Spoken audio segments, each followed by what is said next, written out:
Dios les bendiga a todos. Dios les bendiga mucho más.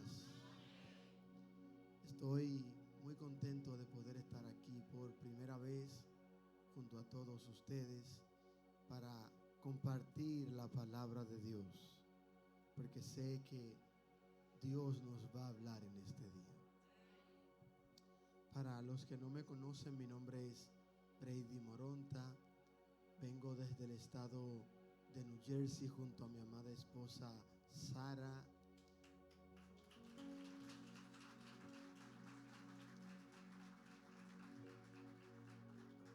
Me acompañan unos hermanos de mi iglesia local allá y doy muchas gracias a Dios en primer lugar y a Jeffrey por abrirme la puerta de la congregación. Jeffrey iba a nuestra iglesia y nos contaba un testimonio de una bruja que vivía en el callejón de su casa. Nosotros quedamos impactados la primera vez. La segunda vez nos impactamos, pero no tanto. La tercera dijimos, pero ahora no tiene otro testimonio. Dios mío. Yo era un niñito, tenía como 9 años, tocaba el piano. Y mira lo que Dios hace, lo tiene pastoreando. Yo tengo 26. ¿Cuánto que tú tienes? 29. Por la gracia de Dios estamos aquí. ¿Cuántos trajeron su Biblia? Yo quiero que usted la abra conmigo en el libro de Mateo.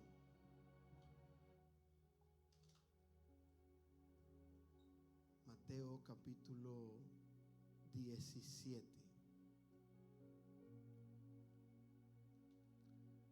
Vamos a leer desde el verso 15 hasta el 21.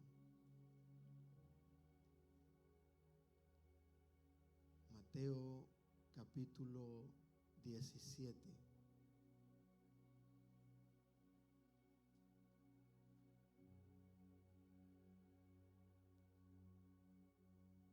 Del capítulo 15 al 21. Yo creo que la palabra de Dios es infalible. En ella no hay fallas.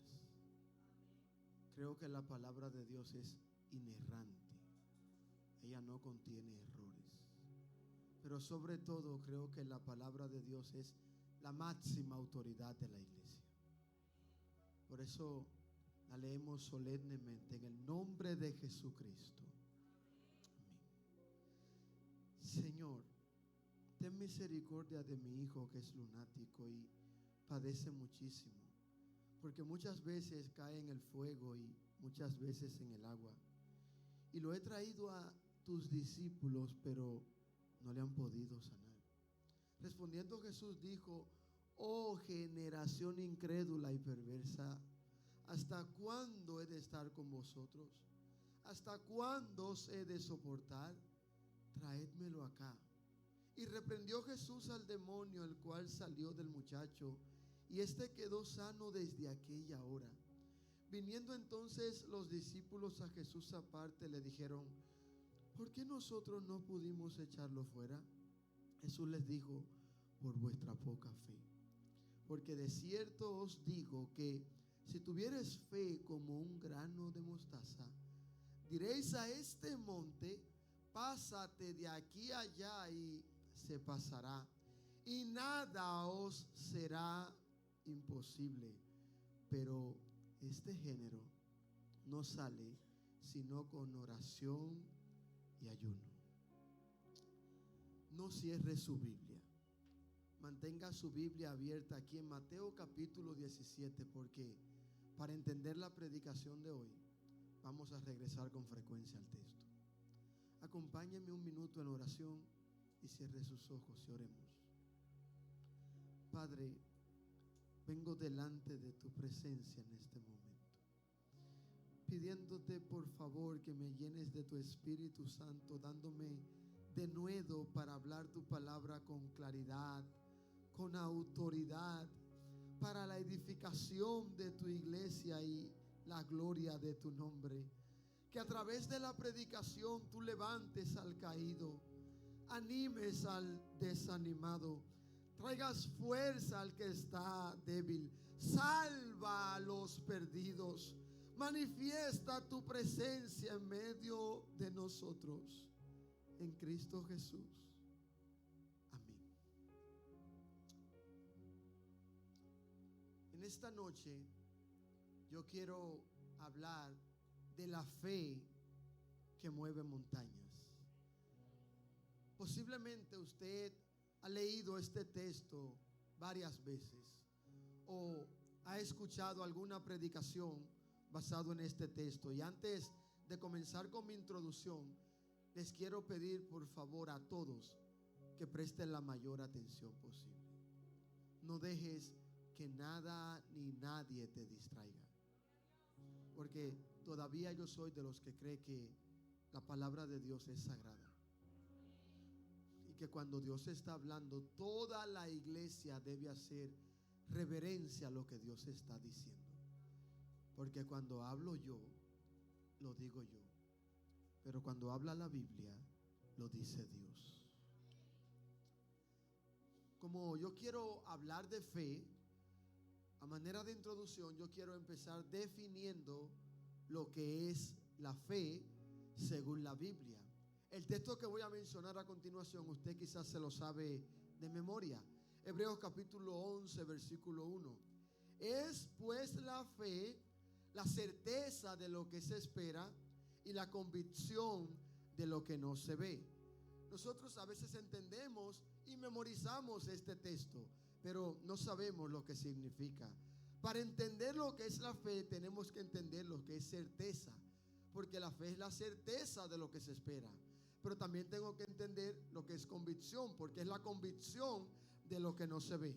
Certeza es el conocimiento que tenemos, y convicción es la seguridad que yo tengo de ese conocimiento. Entonces, definamos la fe. La fe es el conocimiento de lo que esperamos y la seguridad de lo que todavía no veo. Esto es fe. Entendiendo la fe, esta fe verdadera es la que produce una completa obediencia a la palabra de Dios. Pero no solamente una obediencia a la palabra de Dios, sino que me lleva a creer, a vivir y a proclamar lo que ahora yo creo. Nunca la fe te va a dejar estático. La fe te pondrá en movimiento. Te llevará a creer, a vivir y a proclamar a otro lo que ahora tú has creído. Esto es fe. Entendiendo lo básico de la fe, yo quiero mostrarte ahora lo que nosotros podemos recibir a través de la fe. Según Pablo, en Romanos capítulo 5, verso 1, nosotros somos justificados pues por la fe y tenemos paz para con Dios por medio de nuestro Señor Jesucristo. Este también es un texto conocido, pero que no lo entendemos muy bien. Recibimos la justificación por la fe. ¿Usted sabe lo que significa justificación? Cuando alguien es culpable de un delito, pero el juez lo declara inocente, le absuelve su culpa. Esa justificación la recibimos no a través de nuestras obras ni de nuestro buen comportamiento, sino solamente a través de la fe.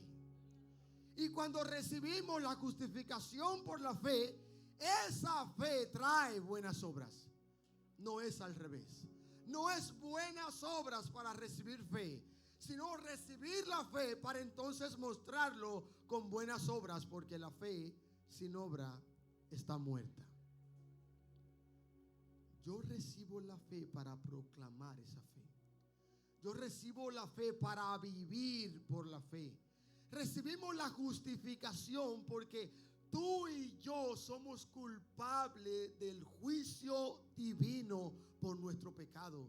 ¿Cuántos alguna vez en alguna ocasión han pecado aquí? Todos hemos pecado. Y hemos estado acumulando pecado desde nuestro nacimiento, porque hasta David expresó que en pecado lo había concebido su madre.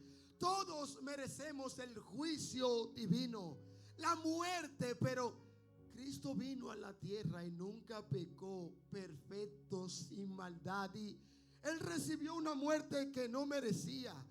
La recibíamos nosotros, la merecíamos nosotros, pero Él la tomó en nuestro lugar. Y la culpa tuya, Él la tomó. Y la justificación y la santidad que tú no tenías, Él te la regaló por gracia. Él hizo un glorioso intercambio. Tomó tu culpa, tomó tu pecado, y la justicia y la santidad de la que tú carecías, Él te la regaló. Y ahora cuando el Padre te vuelve a mirar, ya no te ves sucio y pecaminoso, porque Cristo te ha cubierto con su manto de justicia y perdón. El culpable ha sido declarado inocente, pero esa justificación nos las entregaron en Cristo Jesús por la fe. Pero también recibimos la salvación por gracia, según Efesios capítulo 2, verso 8. Pero esa salvación por gracia la recibimos por medio de la fe. Pero esa fe no es un don de nosotros, es un don de Dios. No por obras para que nadie se gloríe. También la salvación y la vida eterna que hemos recibido, la hemos recibido por la fe. Pero la recibimos por la fe como un don de Dios, porque nadie nace con fe. Nadie puede cultivar una fe por sí mismo. La fe la entrega a Dios como un regalo. Porque si tú pudieras producir fe por ti mismo, entonces no necesitaríamos a Dios. Pero Él le regala la fe a aquellos que reconocen que son incrédulos y le dicen: Señor, ayuda a mi incredulidad. Yo quisiera creer más, pero no puedo. Dame la fe que yo necesito. Pero necesitamos reconocer que somos incrédulos. Ahora, entendiendo lo que es la fe, entendiendo la justificación que recibimos por la fe y la salvación por gracia, ahora yo quiero comenzar a contextualizar lo que nosotros leímos en el libro de Mateo capítulo 17. ¿Cuántos tienen su Biblia abierta? Vamos a ver en primer lugar la frustración de un padre en el versículo 15 y 16. Señor, ten misericordia de mi hijo que es lunático y padece muchísimo, porque muchas veces él cae en el fuego y otras veces en el agua, y lo he traído a tus discípulos, pero ellos no le han podido sanar.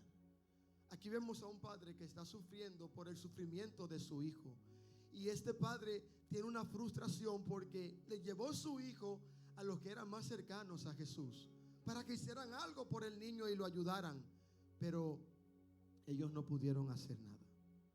Ellos no pudieron sanarlo. El niño era lunático. Le voy a definir este significado porque en ese momento le llamaban lunático a los niños que padecían esta enfermedad. Era epilepsia o convulsiones. Pero como no se conocía científicamente lo que eran, ellos creían por tradición que la luna tenía un poder maligno y provocaba esta convulsión y esta enfermedad de los niños. Por eso a los niños le llamaban lunáticos. Pero este niño lo que tenía era un padecimiento de convulsiones y ataques epilépticos, un problema cerebral. Pero Jesús reprende la incredulidad de los discípulos, porque Él los llevó delante de ellos para que hicieran algo por este niño. Él caía en el agua, caía en el fuego y sufría y padecía mucho, y su padre estaba viendo a su hijo sufrir y él quería que hicieran algo por su hijo, pero ellos no pudieron hacer nada. Y entonces Jesús reprende la incredulidad de sus discípulos en el verso 17 y 18. Respondiendo Jesús dijo: oh generación incrédula y perversa, ¿hasta cuándo he de estar con vosotros? ¿Hasta cuándo os he de soportar? Mira esta palabra: traédmelo acá. Ellos le llevaron el niño a los discípulos, pero como ellos no pudieron hacer nada, Él les dijo: traédmelo acá. Verso 18. Y reprendió Jesús al demonio, el cual salió del muchacho, y este quedó sano desde aquella hora. ¿A quién reprende Jesús? No al Padre, no al niño. Reprende a sus discípulos, los que estaban más cerca de él, por su incredulidad. Ahora, ¿qué hacen los discípulos cuando Jesús los reprende? Ellos se desilusionan y le hacen una pregunta en el versículo 19 y 20. Viniendo entonces los discípulos a Jesús aparte. ¿Por qué ellos vienen aparte? Porque estaban avergonzados.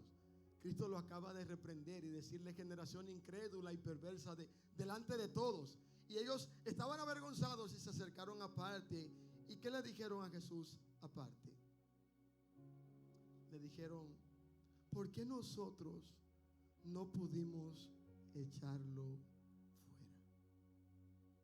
Ellos querían saber: nosotros estamos cerca de ti, tú nos has enseñado, tú lo sacaste fuera el demonio, el niño quedó sano inmediatamente, pero ¿por qué no pudimos nosotros? Mire con qué precisión Jesucristo responde: ¿por qué nosotros no pudimos echarlo fuera? Jesús les dijo en el verso 20: por vuestra poca fe. Es clara la respuesta de Cristo, ¿verdad? Vuestra poca fe. Porque de cierto os digo que si tuvieres fe como un grano de mostaza, diréis a este monte: pásate de aquí a allá, y se pasará, y nada os será imposible. ¿Cuál fue la razón por la que ellos no pudieron sanar al niño y sacar el demonio? Por su poca fe. ¿Qué fue lo que Jesús les reprendió delante de todos? Su incredulidad. Le digo, generación incrédula y perversa. Entendiendo esto, Jesucristo dice: si ustedes tienen un poco de fe como un grano de mostaza, le podrán decir a este monte, preste atención a esta parte, porque con mucha frecuencia nosotros hemos pensado que este monte está hablando de una montaña que había en esos lugares en ese momento. Pero la palabra este monte que utiliza Jesucristo está hablando simbólicamente en un lugar donde habita la presencia de Dios. Usted va a ver muchos montes mencionados en el Antiguo Testamento que le llaman monte de Dios porque la presencia de Dios habitaba en ese lugar. Por ejemplo, el monte Oreb, el monte Sinaí, donde tuvo el encuentro Moisés con Dios y recibió los mandamientos. Los que esperan en Jehová serán como el monte de Sión, que no se mueve, sino que permanece para siempre. Pero ¿qué fue lo que Jesús le dijo al padre del niño? Traedme el niño acá, porque ellos no pudieron sanarlo. Pero si tuvieran fe como un grano de mostaza, le dirían a este monte: pásate de aquí a allá, y el monte se moverá. Los cristianos queremos ir al cielo para estar en la presencia de Dios, pero es por la fe que podemos disfrutar de la presencia de Dios estando aquí en la tierra todavía. Pero el padre tuvo que llevarle el niño a Cristo porque los discípulos no pudieron hacer nada. Pero Jesús le dice: tuvieron que traerme el niño por su falta de fe. Porque si ustedes tuvieran fe, no tendrían que traerme el problema donde yo estoy, sino que podrían llevarme a mí a donde está el problema. Le podrías decir con la fe: muévete al monte, y el monte se moverá. Cristo puede llegar a cualquier lugar, a cualquier distancia. Él puede sanar cualquier problema. Los que tienen fe pueden llevar a Jesucristo a todo lugar.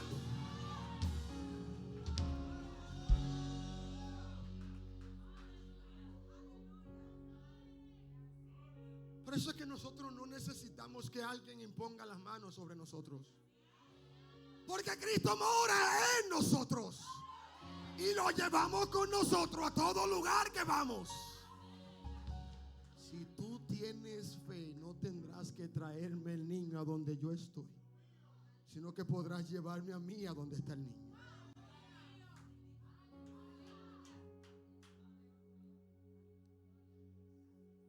Pero en el verso 21, este texto ha sido muy mal interpretado.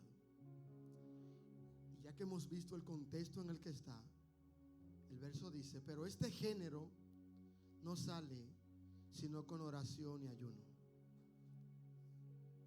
¿Cuál género? Porque Cristo fue muy claro cuando ellos le preguntaron por qué nosotros no pudimos. Cristo les responde: por vuestra poca fe. Esa era la razón. Tenían una fe muy pequeña. Pero mire qué tan pequeña era su fe, porque Él les dice que si tuvieran la fe como el grano de mostaza, ellos podrían decirle al monte que se mueva y se mueva. Pero su fe estaba más pequeña que eso. ¿Y sabe qué pasó? Él les dijo: este género no sale sino con ayuno y oración. Muchos nos enseñaron a ayunar y a orar para que Dios nos usara. Muchos nos dijeron que oráramos para que Dios haga milagros a través de nosotros. Muchos nos dijeron que oráramos y ayunáramos para hacernos populares. Pero Cristo dijo que el género que no salía sino con ayuno y oración era la incredulidad. Eso fue lo que no les permitió a ellos hacer un milagro en el niño.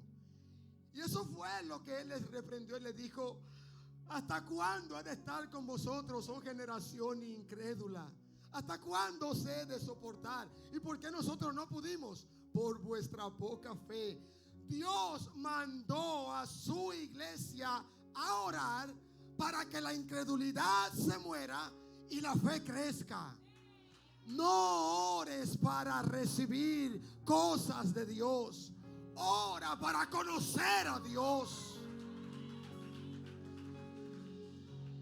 Orar es lo que alimenta mi fe.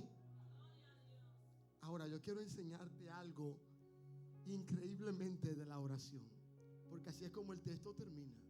Este género no sale si no es con ayuno y oración. Esa es la razón por la que hay muchas personas con incredulidad en la iglesia, porque no dedican tiempo en oración a Dios. Su intimidad cada día va disminuyendo más y más. La oración alimenta nuestra fe. Se necesitan solo 3 días de no orar para que nuestras vidas comiencen a extraviarse. El primer día que tú no oras, tú lo sabes. El segundo día que no oras, Dios lo sabe. El tercer día que no oras, todos se dan cuenta. Porque el carácter comienza a disminuir.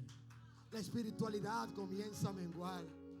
Ora para alimentar tu fe. Ora para que la incredulidad se muera.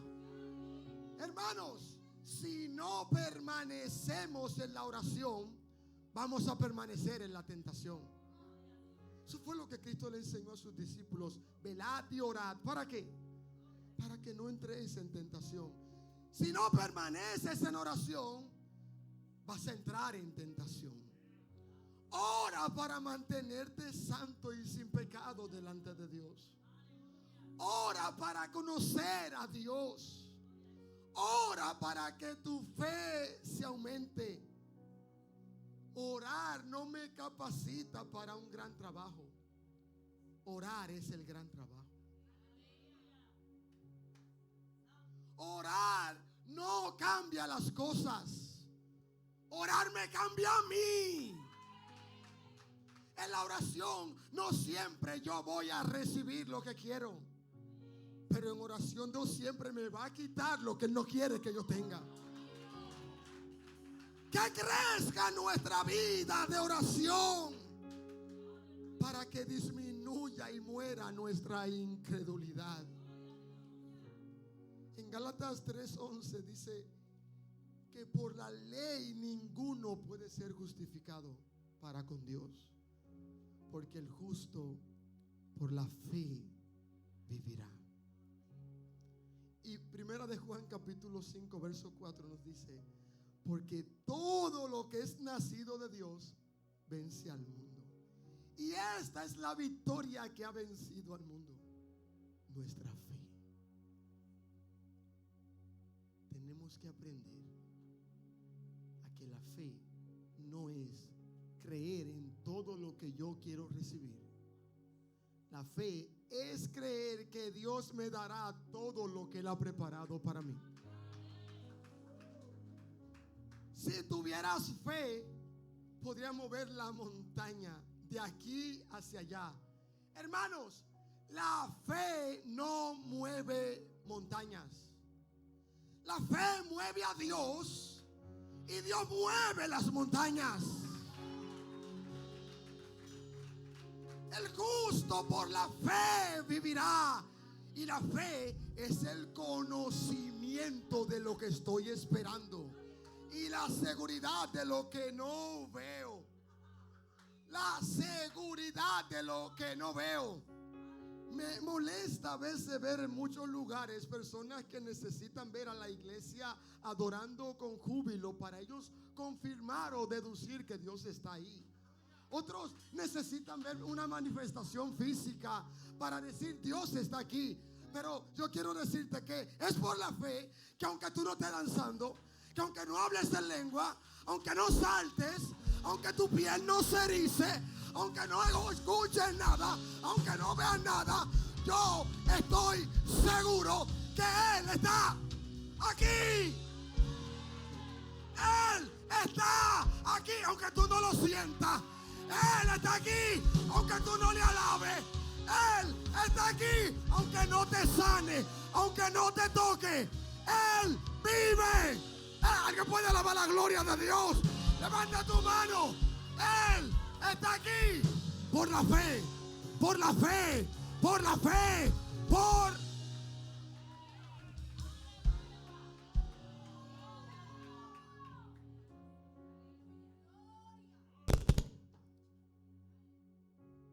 Los equipos están sintiendo todo. Él está aquí.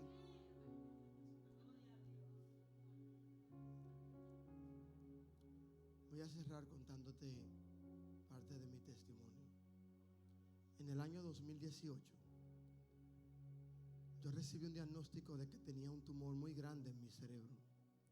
Tenía el tamaño de largo de mi puño y mi muñeca.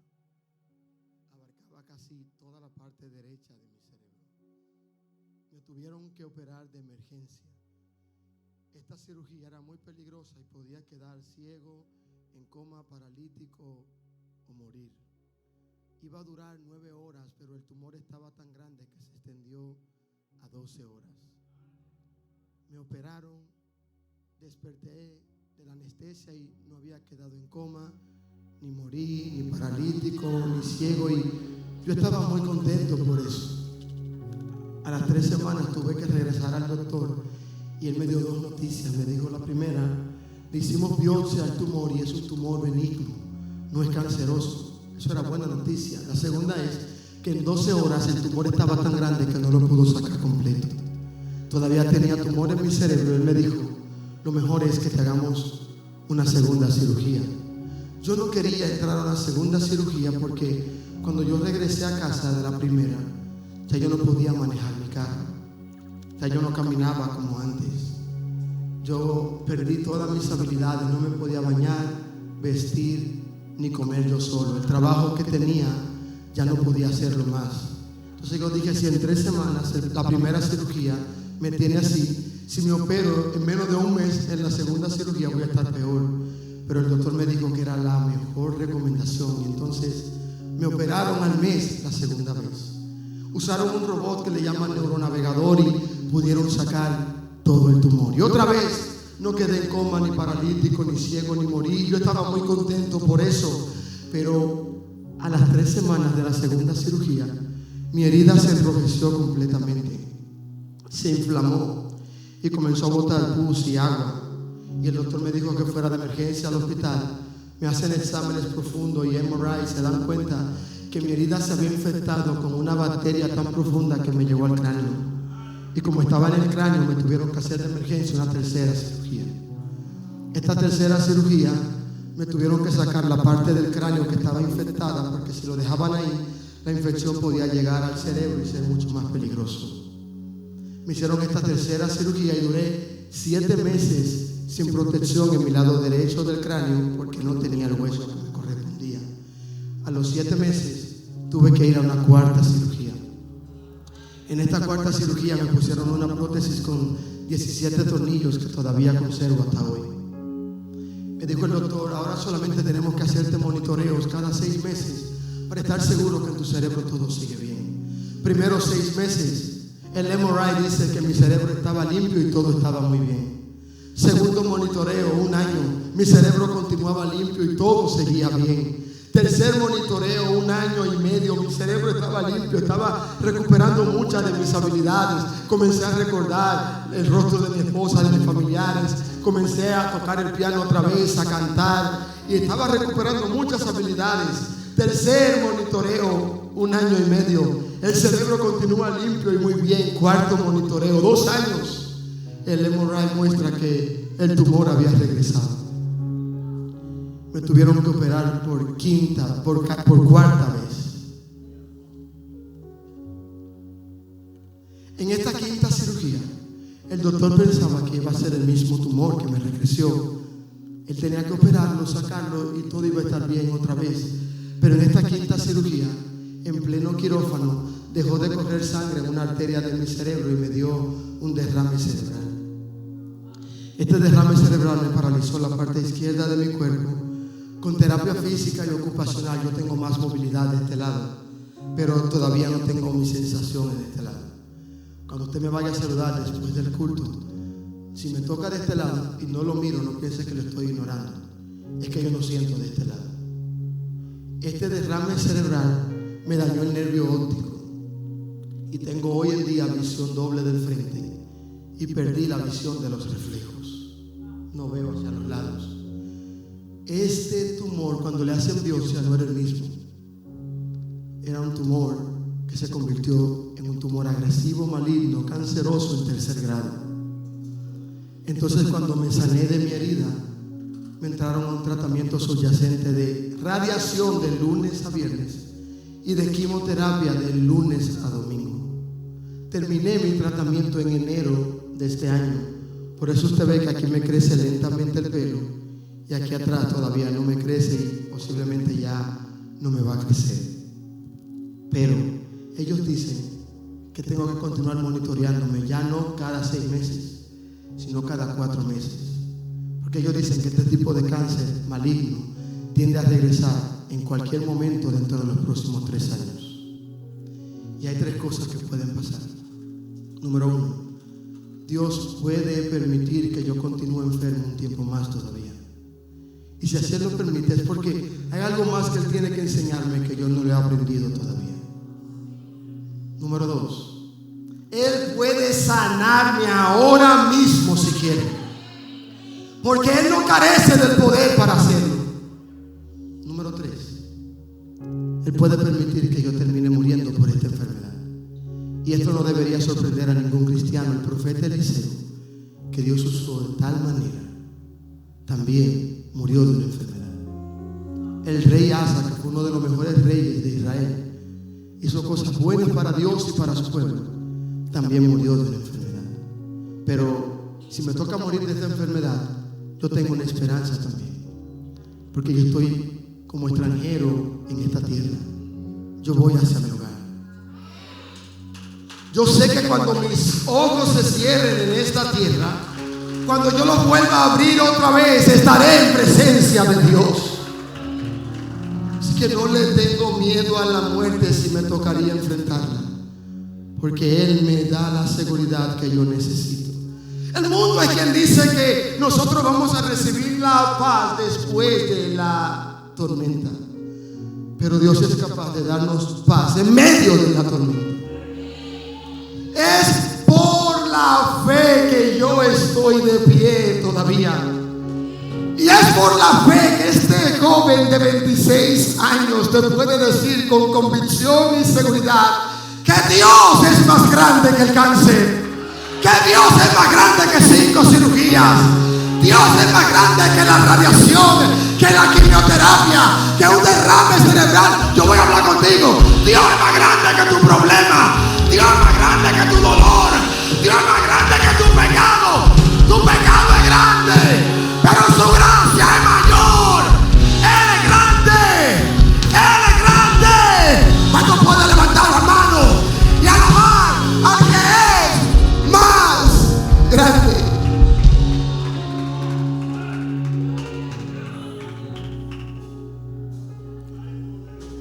Es por la fe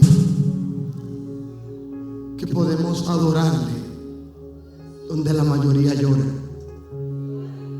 Es por la fe que podemos tener una esperanza y convicción de que sea lo que pase, Él tiene el control y obrará para mi bien, aunque yo no lo entienda. Porque Jeffrey y Sara, ustedes son padres y tuvieron que ponerle vacuna a su niña. Eso duele. Esa niña recién nacida, pequeña, pero es necesario ponerse. Ella va a llorar, va a sufrir y no va a entender por qué ella está sufriendo. ¿Y quién puede decir que ellos son padres malos por dejar poner una vacuna a su hija? Nadie. Ese dolor, por más que ellos traten de explicárselo a su hija, no lo van a entender. Esa es la razón por la que muchas veces Dios no nos explica, porque no tenemos la capacidad de entender. Pero ese dolor temporal y momentáneo te está librando de fracasos y sufrimientos mayores en el futuro. Así que aunque tú no entiendas, confía en el Señor. Si estás sufriendo por causa de tu pecado, arrepiéntete. Si estás sufriendo de una manera inexplicable, confía en el Señor, porque Él sabe lo que hace. Él tiene el control. Y yo siempre digo que prefiero estar enfermo dentro de la voluntad de Dios que estar sano pero fuera de ella.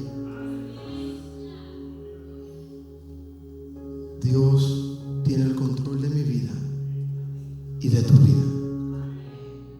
Y es la fe que mueve montañas.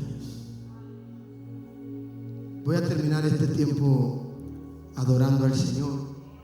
Les voy a invitar a ponerse sobre sus pies unos minutos y entrego mi parte. No sé.